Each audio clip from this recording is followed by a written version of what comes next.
Kakaibang mga bagay na nakita ng mga tao sa bakuran ng kanilang bahay.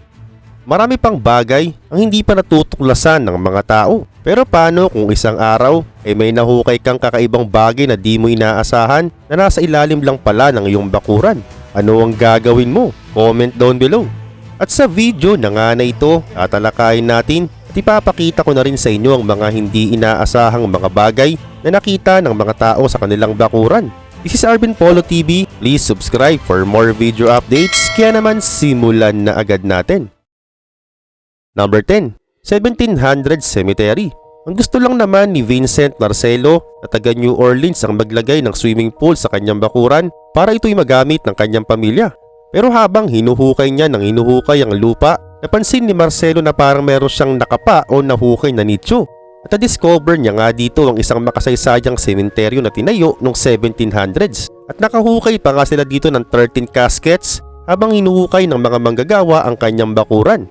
Sinasabing ito ay isang property ng dating St. Peter's Cemetery bago ito sinara. Dagdag pa dito, aware din si Marcelo na ang kanyang lupain ay mayroong makasaysayang kwento.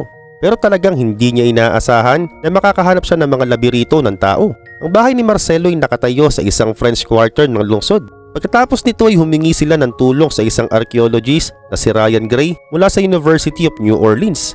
At sinabi ni Gray kaya nagsara ang dating sementeryo dahil sa overcrowded na ito. At ang mga may pera noon ay nilipat ang mga labi ng kanilang mga kamag-anakan sa St. Louis Cemetery No. 1. Pero hindi nagawa ng mga mahihirap ang alisin ng kanilang mga mahal sa buhay sa may sementeryo. Kaya naiwan na lamang at nahukay na lang sa bakuran ni Marcelo. At sa ngayon ng forensic team ay inayos ang mga labi at inaalam pa ni Gray kung sino-sino ang mga pamilyang nais itong kunin at ipalibing muli.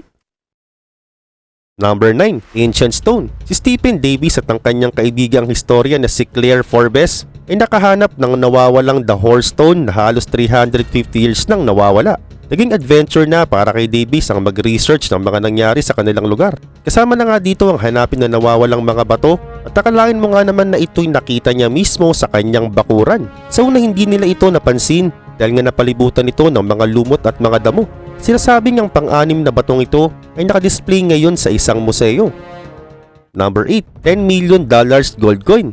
Isa itong hindi inaasahan ng mag-asawang taga-California nang sila'y bumalik sa lugar kung saan nga sila madalas na mag-hiking. Matagal na raw nila itong nakikita pero di nga nila ito pinapansin sa pag-aakalang isa lamang itong lumang lata. At sa hindi sinasadyang pagkakataon, natabig nga nila ang lata at nagulat sila dahil meron itong laman na ginto. At ang nakita nila ang mga ginto, agad silang tumawag ng mga coin expert at ang isa nga sa mga tinawagan nila ay si Don Kagin ng Kagins Incorporation. At sinabi niya na ang mga baryang ito ay katulad ng mga gintong ninakaw sa may San Francisco Mint noong 1900s. At sinabi rin ni Jack Troy ng isang 1866 Liberty $20 gold coin na walang salitang "in the good we trust" na pwedeng maibenta sa halagang $1 million dahil nga napaka-rare nito.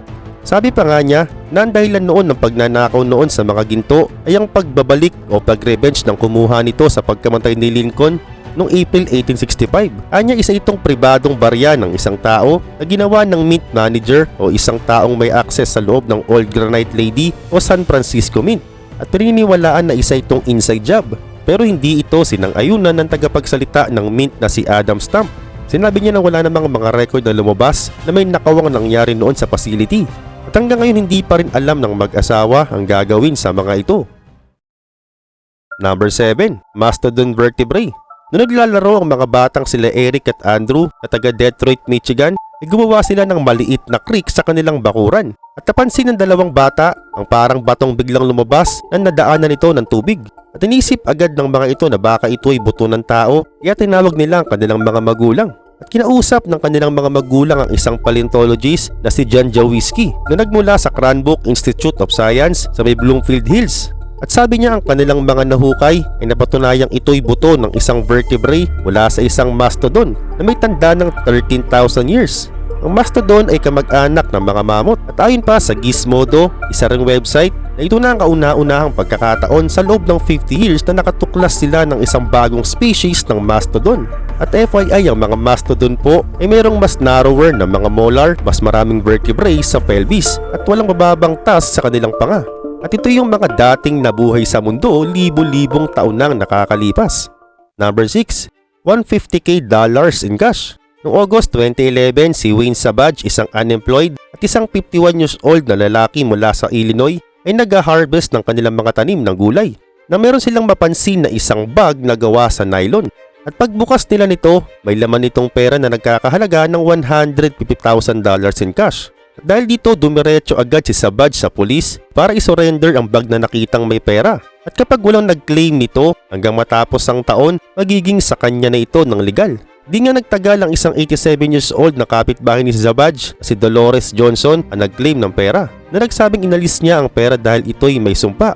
Hinati ng korte sa dalawa ang perang $150K, pero nakakalungkot binawian ng buhay si Savage 10 araw lamang ito na natanggap niya ang premyo. So may sumpa nga ang pera, no? Number 5. 1,000 years old human remains. Nabalita noong March 31, 2014 ng isang buto ng tao na sinasabing nasa 1,000 years old na ang tanda at nahukay ito ng di sinasadya ng isang bata. Si Ertuk ay isang 9th grader ng Salt Lake City ang nakakita nito. Habang siya'y nagtatayo ng backyard trout pond para sa kanyang ama, ay nakita niyang inakala niyang buto ng hayop. At sa kanyang paghukay pa dito, nakumpirma nga niya na ito'y isang hindi buto ng hayop kundi buto ng tao. Kinumpirma ng mga lokal na opisyal ang natuklasan ng bata. Ayon nga sa archaeologists, ito nga'y isang labi ng tao na mayroon ng tandang 1,000 taon. Number 4. Mystery object. Naguhukay noon ng magkapatid ng mga earthworm o mga bulate sa may Kinger, Canada para sana kanilang gamitin sa panguhuli ng isda. At hanggang sa mamaya-maya, habang lumalalim na ang kanilang paghuhukay, may nakita nga silang isang makinang na salamin na may pagka-bluish ang kulay. At dahil dito, tinawag nila ang kanilang ama para tulungan silang hukayin ito. At pagkatapos nila itong mahukay, inakala ng buong pamilya na ito'y isang parte ng meteorite. Kaya tinawag agad nila ang isang earth science professor na si Phil McCausland. Pero ang kaso nga lang, sa unang tingin pa lang ni Phil, sinabi na nga nitong hindi ito isang parte ng meteorite dahil ang isang bulalakaw daw ay mas maitim kumpara dito. At sinabihan sila ng profesor na ipasuri din ito sa isang gem expert at pinasuri nga nila ito kay Gary Winkler. At pagkasuri ni Gary, sinabi niyang hindi ito isang hiyas o kahit ano paman. Walang halaga ang kanilang nakuha, para lang daw itong mga bubog na nabaon sa lupa. Number 3. Fallout shelter. Masayang lumipat ang pamilya ng Zwick family sa kanilang bahay sa Maynena, Wisconsin. At alam ng pamilyang ito, bago pa nila ito lipatan, ay mayroon na ditong isang metal na pinto na nakatago sa ilalim ng madamong bahagi ng kanilang bakuran. At kailanman hindi nila ito binuksan hanggang pagtapos ng isang dekada, nagpasya na nga ang pamilyang tignan ito.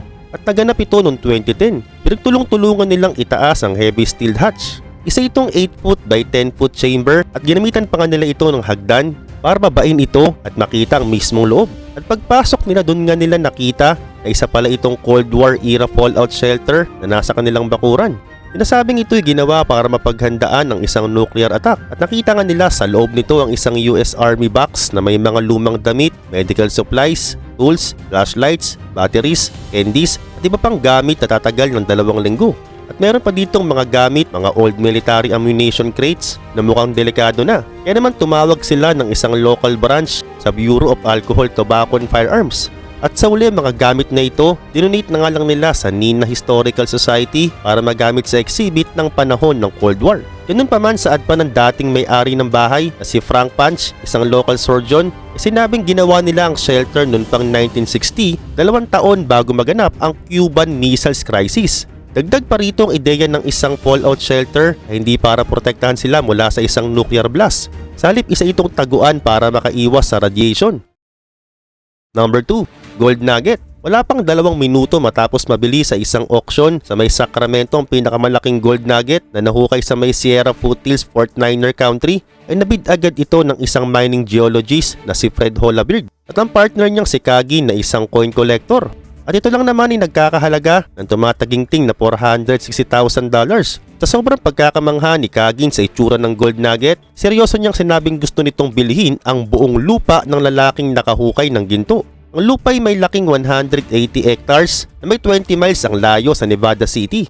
Naiisip pa nga ni Kagin na baka meron pang natitirang ginto dito, kaya naman siya'y naging talagang desperado. At ang ginto na nga na ito ay tinawag nilang Washington Nuggets dahil ang laki nito ay kasing laki ng isang buong kamay. Ito'y may timbang na 8.2 pounds at nasa halagang $137,000 ang face value pag sinangla mo lang sa isang pawn shop. At ang nakakatuwa, ang nakahanap ng gintong ito ay isa lamang lalaking walang kaalam-alam na ginagawang laruan ng detektor sa kanilang bakuran. At FYI sa lugar na rin na ito sinasabing dito nangyari ang pinakamalaking gold rush sa American history noong mid-1800s. At ang ibang malalaking tipak ng ginto noon na nakita rito ay nakadisplay na lamang sa mga museo sa pangangalaga ng private collectors. Na lalaking nakakuha ng Washington Nugget, ipinili na nga lang hindi magbigay ng impormasyon dahil nga sa takot baka puntahan ng mga tao ang kanyang bakuran. Number 1 ang pinakahuli, Ferrari. Nabalita din dati ang tungkol sa isang Ferrari na nahukay sa bakuran ng W119th Street noong February 7, 1978. Pinuntahan ito ng isang sarhentong si Joe Sabas at Lenny ng Lenox Sheriff para makitang sinasabi ng mga kabataan na parang isang kotseng nakita nila. At sa unay makikita mo lang ang bubong nito. At dahil dito, nagdalan dalawang detective ng mga gamit at nagsama pa ng mga taong tutulong sa paghuhukay. At natapos nilang paghuhukay, tumambad nga sa kanilang isang good condition na 1974 Green 264 Ferrari. At naging isang palaisipan sa kanila kung bakit at paano ito nailubog sa lupa. Hanggang sa isang araw, nalaman na nga nila na ito yung nawawalang Ferrari noong December 7, 1974. At ito pala yung pagmamay-ari ni Rosendo Cruz ng Alhambra. Buti na nga lang talaga merong insurance si Rosendo Cruz kaya nabalik din sa kanyang perang pinabili niya ng kotse. Matapos ng ilang buwan, hindi na ito binalikan pa ni Rosendo Cruz at walang nakakaalam sa kung ano nangyari sa magarang kotse. Hanggang sa nakita na nga lang ito ng dalawang bata